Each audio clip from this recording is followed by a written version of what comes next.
Broadcasting live from the Business Radio X studios in Phoenix, Arizona, it's time for Phoenix Business Radio, spotlighting the city's best businesses and the people who lead them.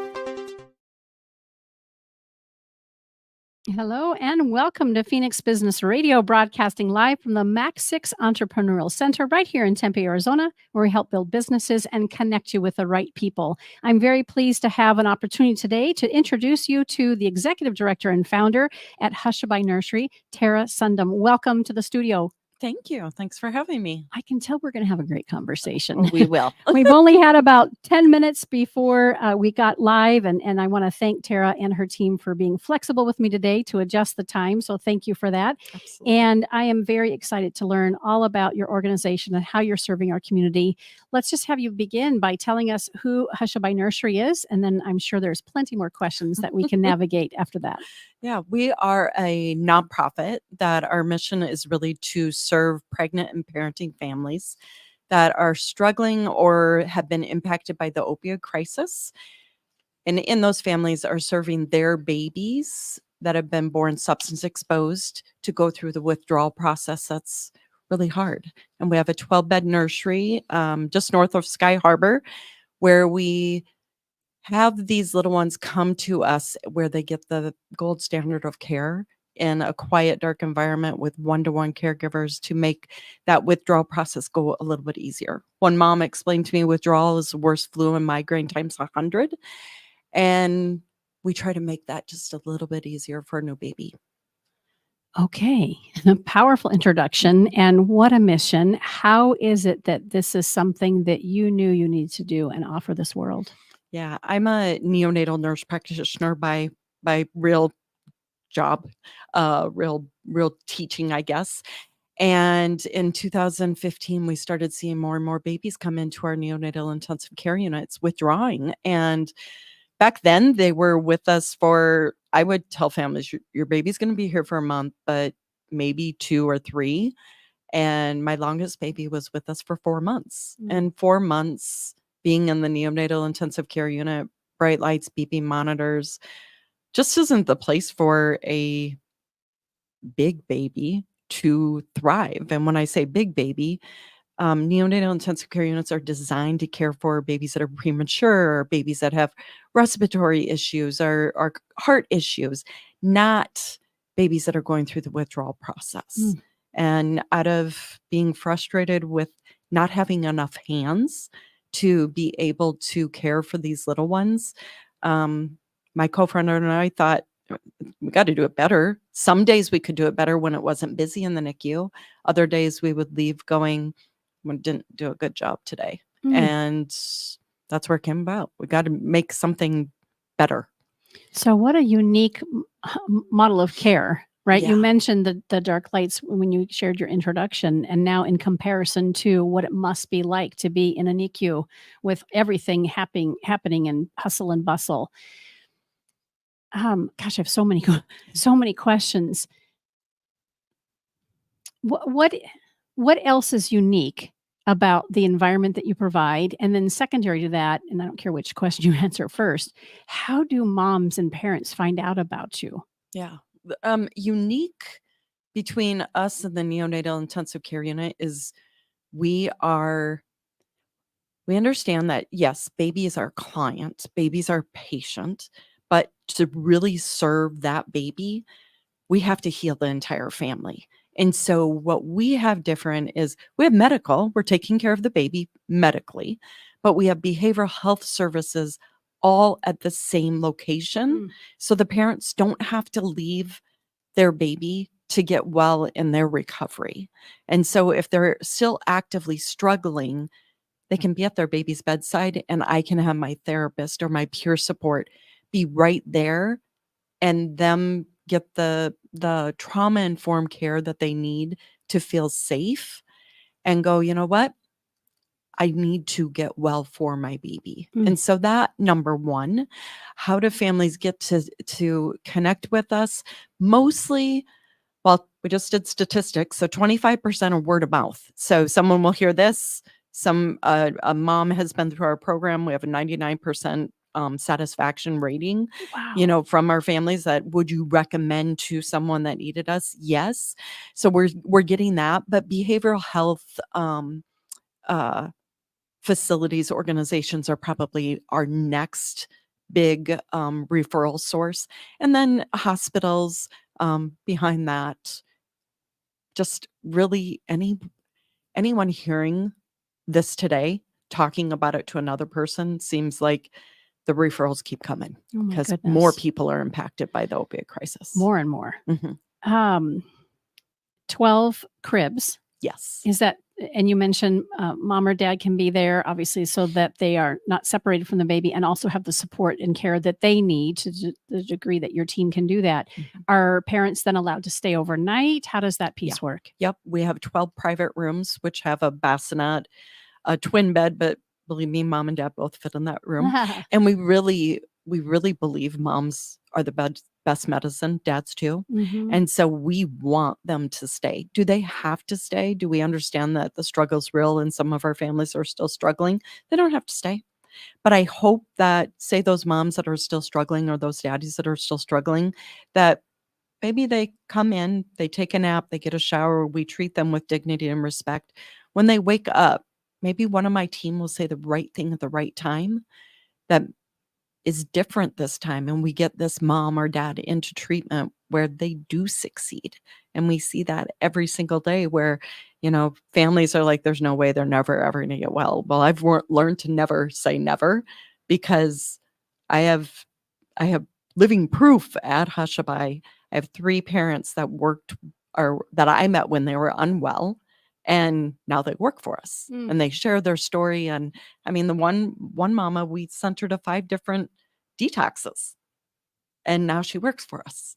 Had we said, "She's not worth it, it's never gonna happen," she wouldn't be raising her daughter and her other kids. I mean, she's thriving and helping other families. And so, um it's just the environment's safe, and families know that we're not going to judge them. Because I tell them, I'm like, this is the only population that I deal with. So if you think that you're not good enough to come in, this is all I do every single day, and it makes families go, okay, I can breathe. All Mm. right, and we just are able to break down barriers that way. So while 12 bedrooms is great, Mhm. clearly with the situation that we have when it comes to a crisis like this, do you have goals and what's your greatest hope for serving more families? Yeah, our goals would be that we can really make the services be collaborative between the hospital systems, Mm. between Hushabye and all of the other great community partners that we work with, but making it that we could break down barriers for these families, meaning that a mom someday, we'll get to this point, but a mom finds out she's pregnant and she's struggling with opiates, so fentanyl, heroin, whatever, Percocet, that it will just be the gold standard of care that everybody goes, it's Hushabye. We're doing a referral to Hushabye, and we get that mom into treatment right away. That this is just what you do. And what would be great would be then they go to deliver at the hospital. The hospital feels comfortable that they go, okay, call Hushabye because we don't know how to deal with her. She's making us nervous. We're anxious, and we're able to help the hospital system work better, less stressful, help them be trauma informed and work together collaboratively to make it that it is just a seamless transition. That would be number 1. Number 2, probably different areas of Maricopa County, but even rural areas need Hushabye. We're doing virtual, our outpatient virtual services to all of Arizona. And boy, Northern Arizona has been on fire lately. Wow. Really, really, those moms we're marketing right for some reason, and they're really just asking for help, and we're able to serve them from afar. Thank goodness to Yeah. internet. The good news I'm hearing is that people are asking for help. If it's not the family specifically, it's the hospital or the care providers that are noticing that there's a need. Mhm. And it sounds like most of the families are coming willingly. Yeah. and then find I would think most everybody wants their baby and their child to survive and to thrive, and perhaps witnessing, and please correct me if I'm wrong, witnessing that success and that baby detoxing, if that's the right Yeah. word, Mhm. then they too will be inspired and motivated to heal themselves. That's exactly it. And then I can't help but wonder, you talked about this being the gold standard of care, that really is the goal for you Mhm. and your team. Wouldn't it be amazing if across the country Mhm. that there are units, Hushabye units Yeah. in the hospitals? Yeah, just last week I have San Diego, um, Maryland, and Oh, Montana reaching out going, "Okay, how do you do it?" And I'm like, "Oh, it's still hard. We're still, trying yes. to make things happen, but how do you make Hushabye in a box? How do you make it that other communities can get to where we're at and build those partnerships and those relationships?" I would love to say that you go here and this is your next step. I don't we're making it up as we're going, Yeah. going, "Okay, well, now this person can help." But I always tell everyone, I'm like, "Tell everybody about what you wanna do. Just, they'll feel it in your heart and your passion and it's what's right and what needs to be done." And, if it was our baby or our daughter or son that was struggling, we would want them to be connected, touched by. Absolutely. This is the very opposite end of life, but my own personal experience is with my husband having been an addict and landed in the hospital after a suicide attempt. And after he survived trauma intensive care unit for a month, I was out of finances and out of resources and very limited to where I could go get help for him next because it was layered detox. It was now brain injury, and I mean all that. And there were very few resources, and so I just know personally from a very different Yeah. perspective how important it is that we have the resources, we have the skill set, we have the environment in which someone is inspired to heal, and in this case, in the beginning of life, that a baby has a fighting chance. Yeah. I love the environment to be inspired to heal because that really is it. Um, Addiction, substance use has such a stigma to it. And if you don't feel that you already I believe that my families already feel hopeless. I know they're hopeless, but they feel bad enough about themselves. Yeah. And to have the environment where they can go, "You do understand. Okay, I'm going to be vulnerable. I'm going to even be more vulnerable than what I am. And maybe you're going to make this happen." And that is, that environment is key. Mhm. And when you talk to families, why was this different? How come it was different? And all of them will say is you didn't judge me. You just took me as I was. And when I, had we call it an oopsie, a lapse in recovery, when they have that, it's like, okay, so what happened? Is Mhm. number one, where like if they have baby, where's baby? Is baby safe? That's number one. But then number two, it's like, okay, so what happened? And obviously we didn't fill out our coping skills, everything. We're still working on those. But realizing that oopsies or relapse is really part of recovery. Right. Um I I dumb it down to the point of it's like me on a diet. I Yes, I always or have going to the oopsies. gym. Yep. Oh, you're going to the gym and Yep. you have an oopsie and you're off for 3 weeks. And then it's like, "Okay, I gotta Mhm. get back." Mhm. Um, Mm. if we would make it that simple, people would not wait so long to get well. That we're talking about shame, being able to Yes. eliminate the shame from the equation. Even Mhm. just when you I love the comparison to, eating right, going to the gym. I even thought about parenting my kiddos. I've made promises to my children who are now 30, 28, and 17.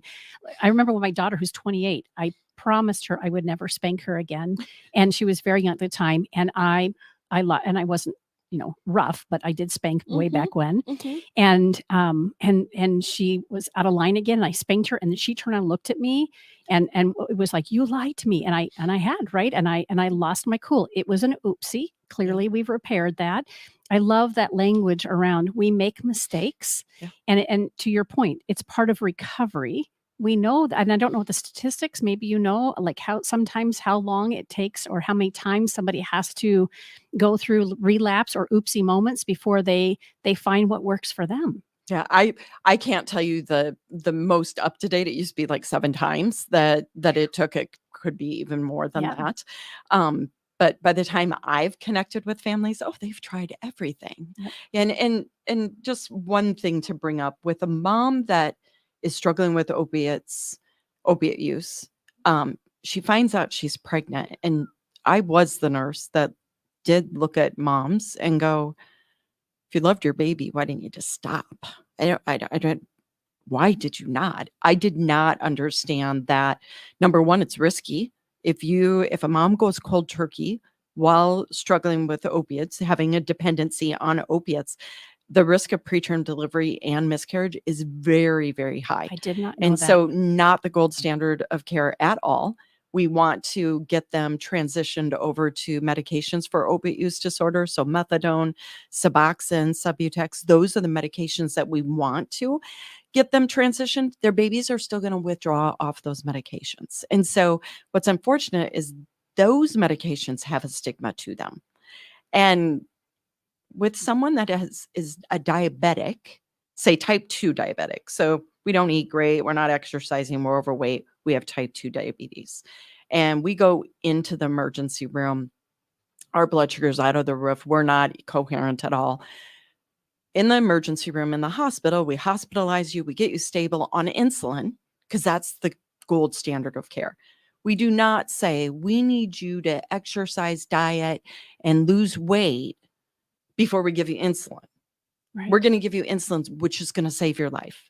For someone with opiate use disorder, we say, go cold turkey, or, change your life, do all of these things. And we need to change that narrative. And we're getting a little bit better. But even those that struggle have a stigma against medications for opiate use disorder, because it's like, oh, no, I'll never be able to Mm. get off of those medications. And I always tell them, I'm like, but it's like insulin. Sometimes you're on it for the rest of your life, but you're going to be alive. Opiate use disorder, medications for opiate use disorder, methadone, Suboxone, you might be on for the rest of your life, but what if we get you the trauma therapy you need? We get you the coping skills. We do all of that really hard mental health work. Maybe you won't be on that medication for the rest of your life, but you're going to be able to parent successfully. You'll be able to work. You'll be healthy. So why is there that stigma? Mm. It's just because I believe that people that struggle with substance use are a little bit just too close to everyone.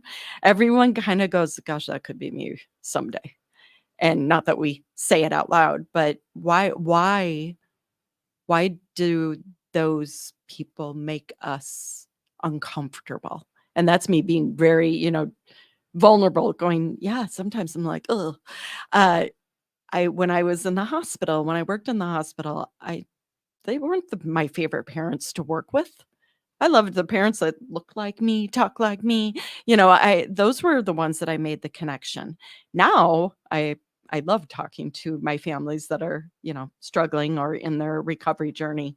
But it just is different for us. And as medical providers, we're not taught behavioral health. But if we would fix behavioral health, we wouldn't need to do so much Right. medical. Right. Amen. Yeah.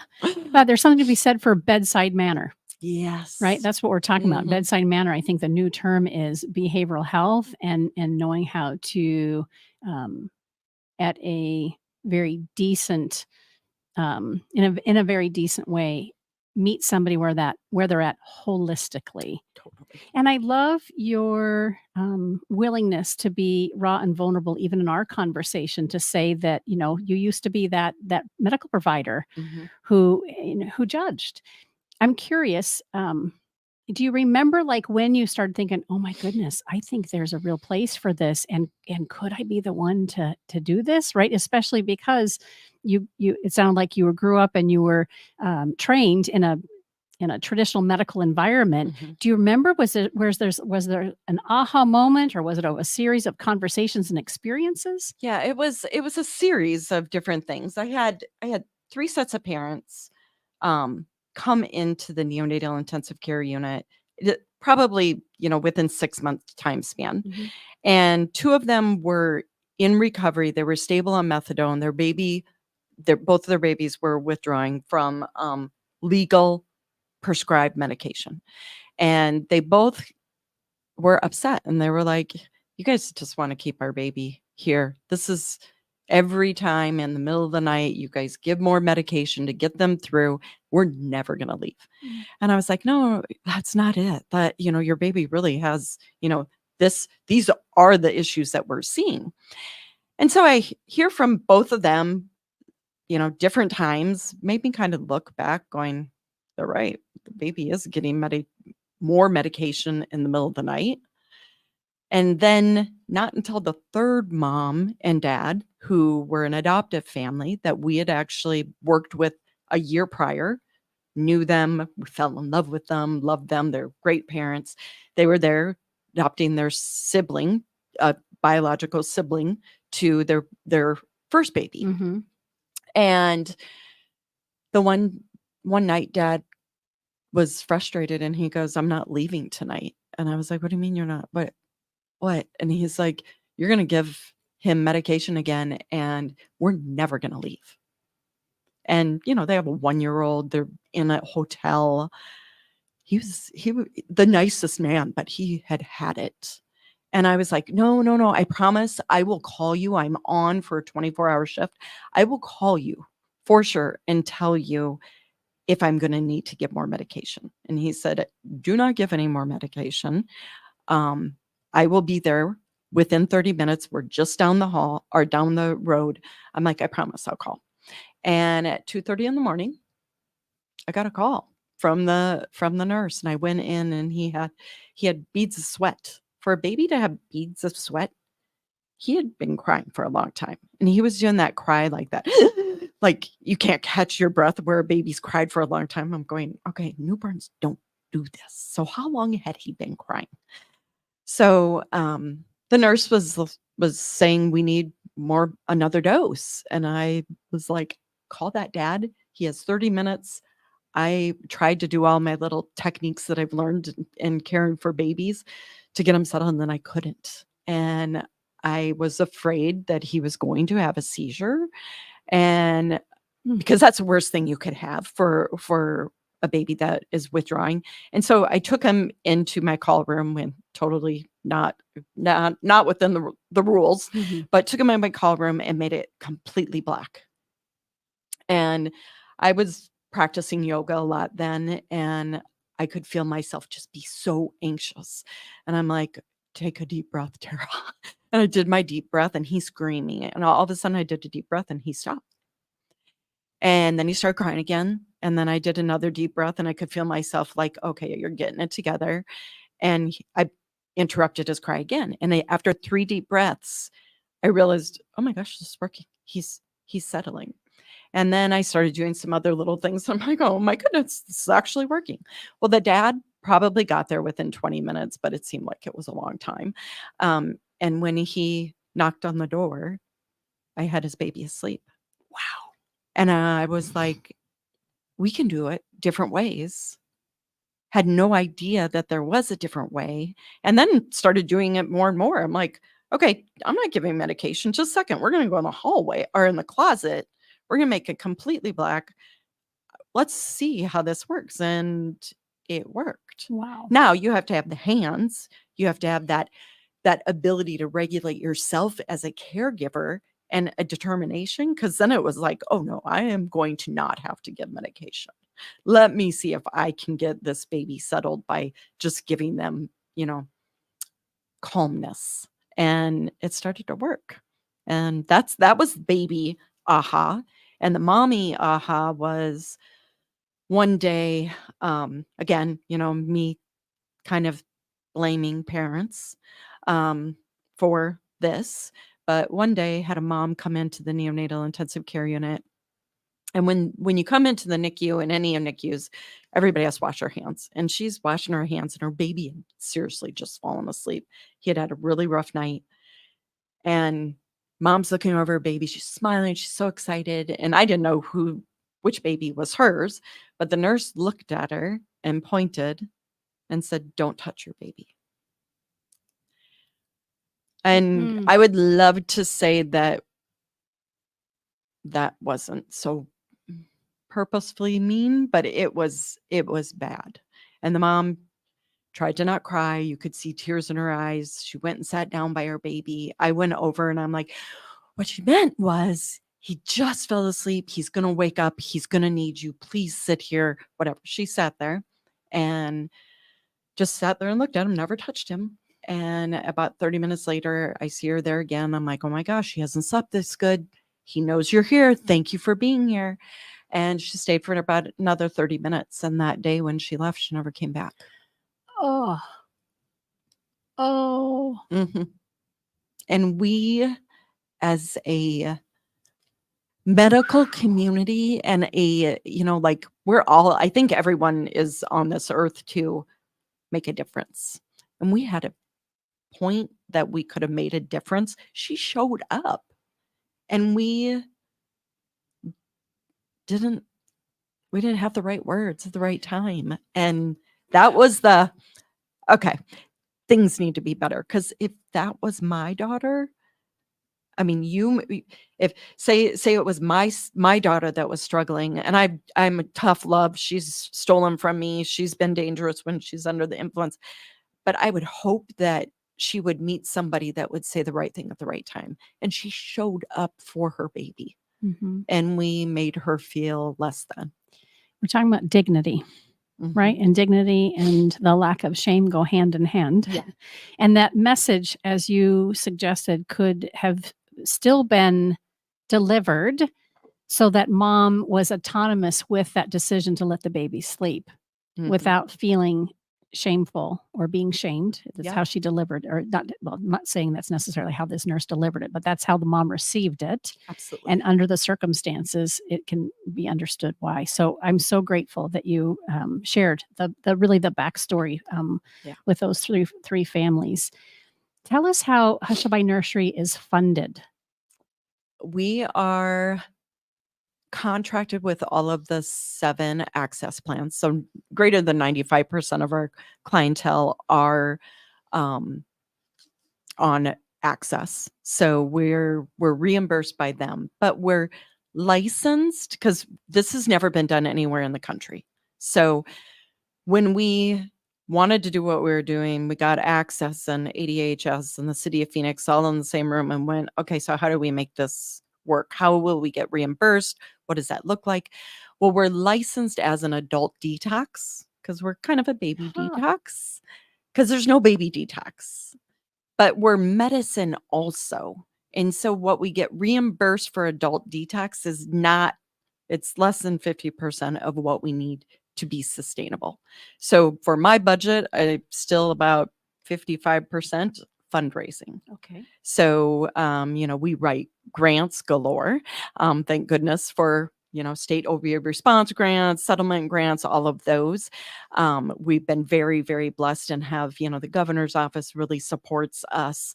But the community also, the Bob and Renee Parsons Foundation, the Thunderbirds, the Board of Visitors, Dignity, all Banner University Health Plan, Mercy Care, Access, all we write grants galore.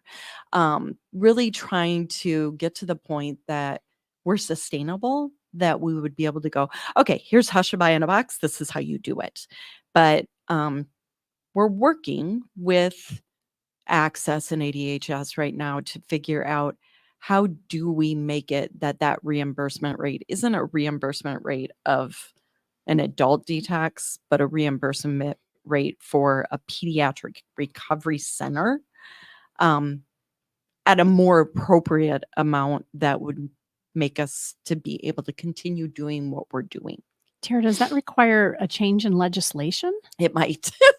We're trying to not have to do that. We're really trying to see if there's some nuances with licensure that maybe they can make an addendum, but that's again getting everybody in the same room and going, everyone sees our data, and our data is kind of hard to believe that it's so good. And so they do listen, but again, never been done anywhere.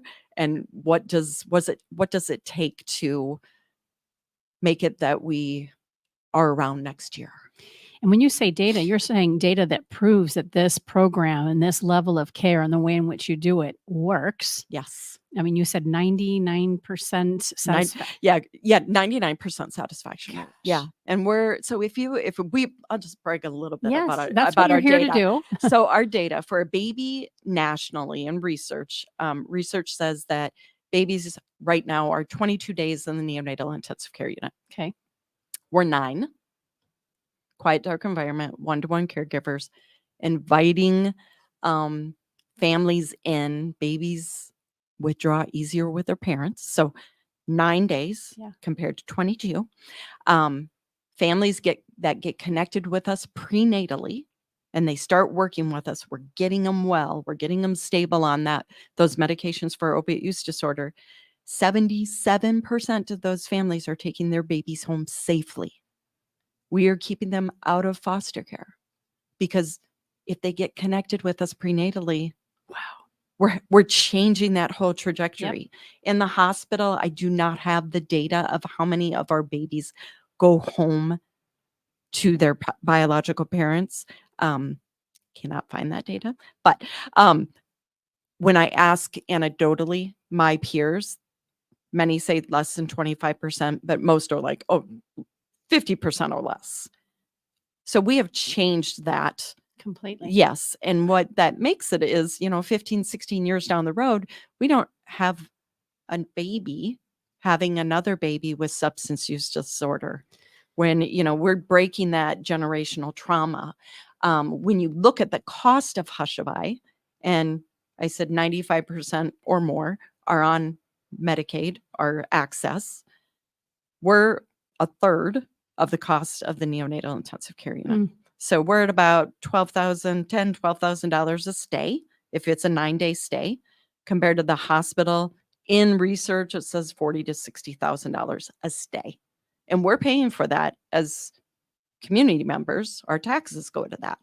So if we just look at the money, you go, okay, this is no brainer. But if we look at even further community impact of getting families well so that they're not in and out of the ER, they're not, in and out of jail, they're being able to parent.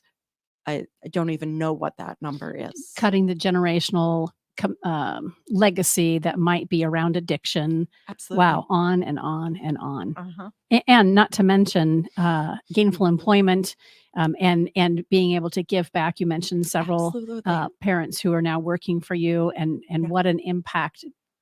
Our stories matter, right? Yeah. That when someone can say, wow, this organization or this group of people helped me, get clean or achieve a new goal. And for that person to see how wonderful it is to then be inspired to carry on a mission and have purpose and passion like yourself, right? Mm-hmm. Then we all start moving in that direction. Incredible. And your numbers are incredible. So what can businesses do to support the work that you're doing? What do you need from us as local business owners? Where does the list start? Well, funding, we were talking about funding. Yeah. So if you have any employee matching, if we could just be on the list, or if we could come and talk to your employees and tell them about our organization, just sharing our mission with one person, because one person's going to hear about what they listened to today, and they're going to tell someone, and probably next week that someone's going to have a granddaughter that they find out is pregnant. I mean, we had a CEO a couple of weeks ago come and tour. And we had already had like their marketing people come, and we're like, huh, weird that he wants to come tour. And when he came to tour, he's very quiet and comes back out and gets a little emotional. And he's like, I needed to come and see where my niece got well. Oh, And it was like, huh, mhm. okay. So that's our biggie there. Mhm. We're always looking for more community partners. So anything, jobs for our families, anything that a service that you can have, please reach out. Mhm. And I am sure I have a family that could use something. Mhm. Having a connection, say I had a mom recently that she came to go to a group. She went outside and her tire was flat and she didn't have money to be able to get a new tire. It was the donut. She already had that on there. I was like, oh, okay. And we ended up, reaching out to Mother's Grace, which is another nonprofit. And I was like, can you pay for that tire?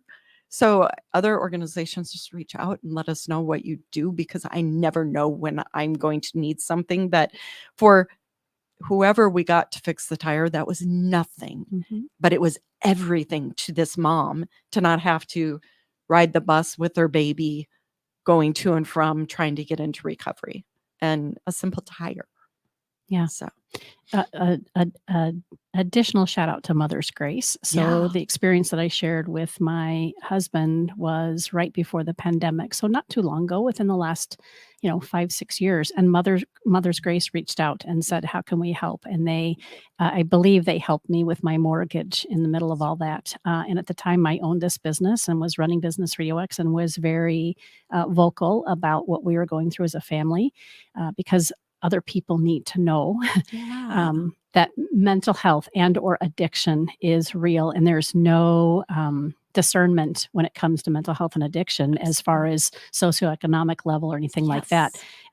As you mentioned, this CEO walking through Hushabye Nursery and saying he needed to see where you said niece, was able And to. he said it, and he's got well, and we were like, right. So we had some kind of a hard week, and then my community outreach person sent that an email. She goes, "I think you needed to hear this," and I was like, "I did need to hear that." I was like, "Oh my goodness, we're doing good work, everybody, doing really good work." But Doing good. sometimes it's hard, and that was a win. That was a win. I mean, obviously, it was a win for mom and baby, but it was also a win for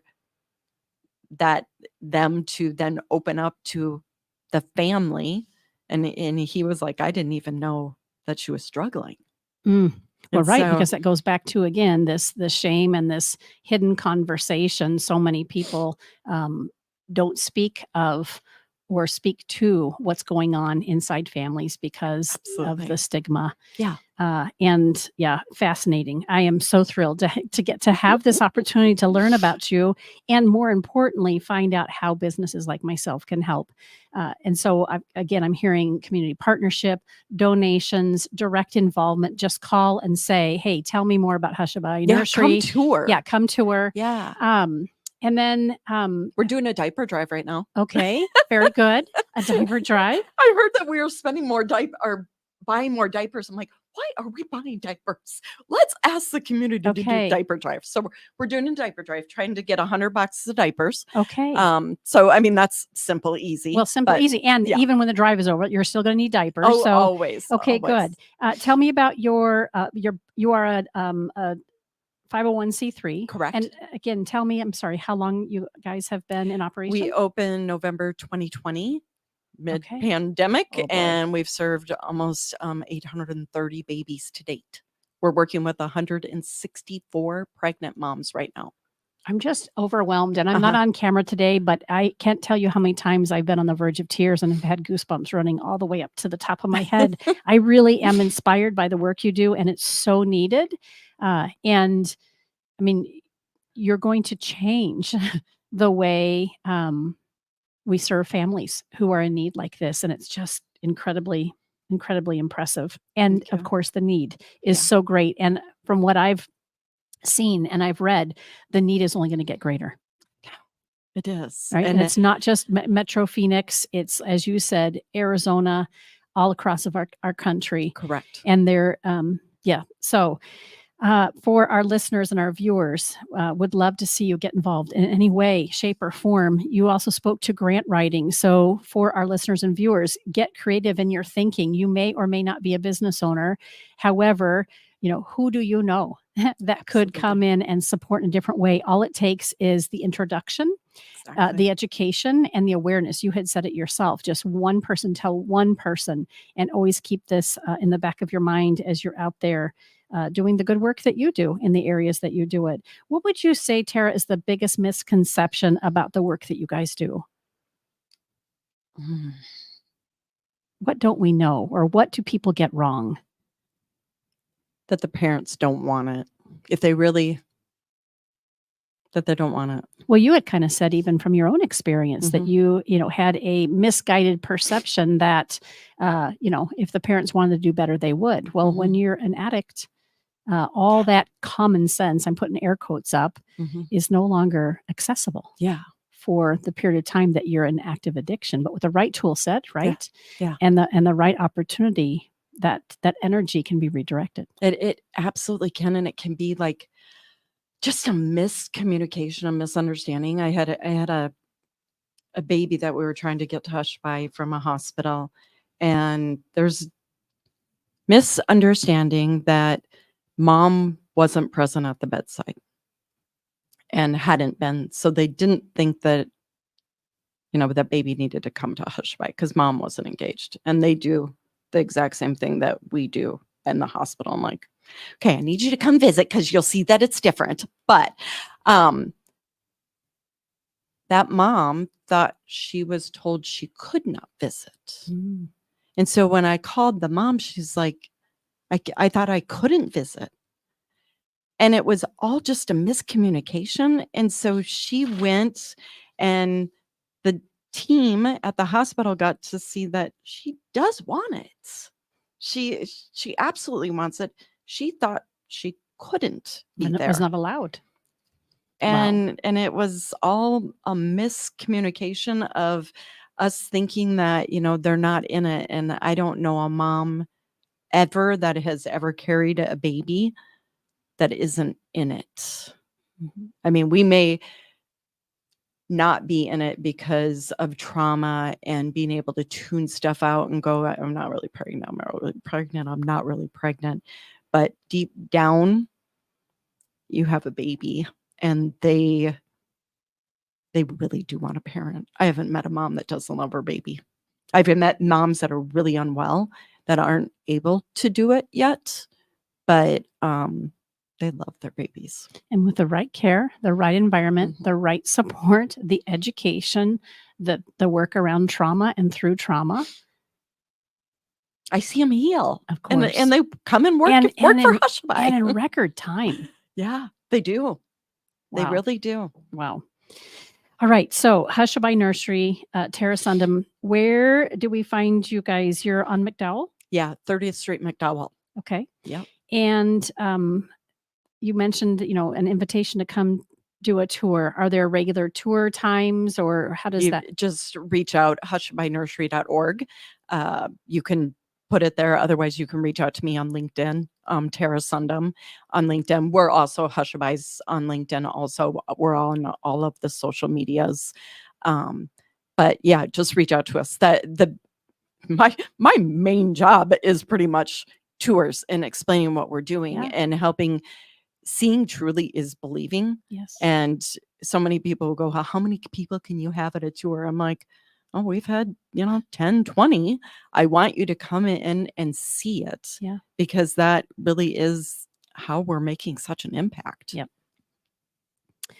On LinkedIn, both Tara Sundem and Hushabye Nursery, and then also on Facebook, you mentioned all the social media, Instagram. So even for our listeners and viewers, if you are at the point where you don't think that you can do anything else beyond just spread the word, go follow Yeah, Hushabye Nursery. follow and like, and I can guarantee every day it's going to fill you up because it's cute. And then They're yeah. cute. Oh, and then the next thing is to share, right? So it's one thing to Yep. follow and to be inspired and excited about the health and the wellness of these babies and the families.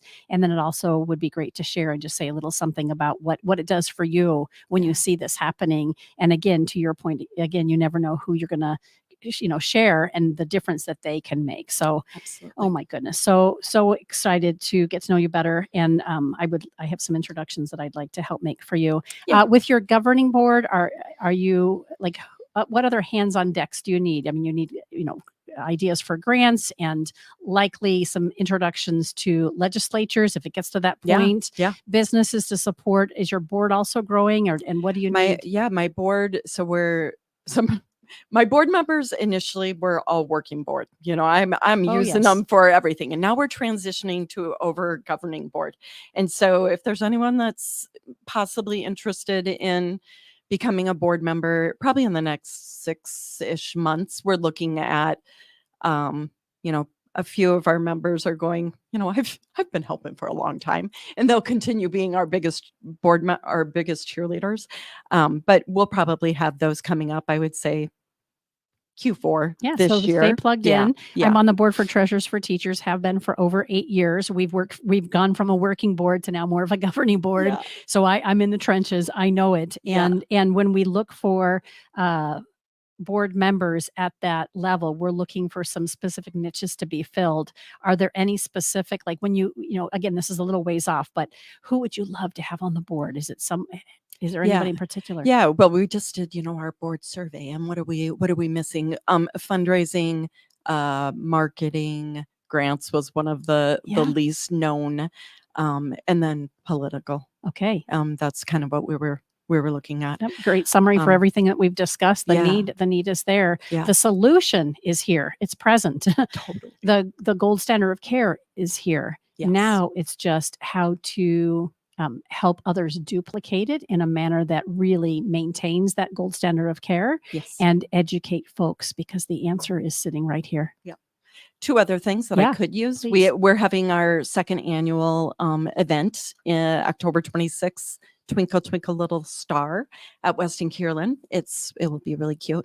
Not dressy. So if you just want to come and support a good cause, we would love you. And if anyone has an auction item idea, I would love that so that we can raise a little bit more money. Excellent. That'd be great. So good. Tara, it's a pleasure to meet you. Thank you. Thank you for spending part of your day with us today and for being flexible on the time. Absolutely. Since I kind of goofed up. You've been listening to Phoenix Business Radio, broadcasting live from the Max 6 Entrepreneurial Center right here in Tempe, Arizona. Some media leans left, some lean right, and we lean family wellness. Thanks for listening. We'll see you next time.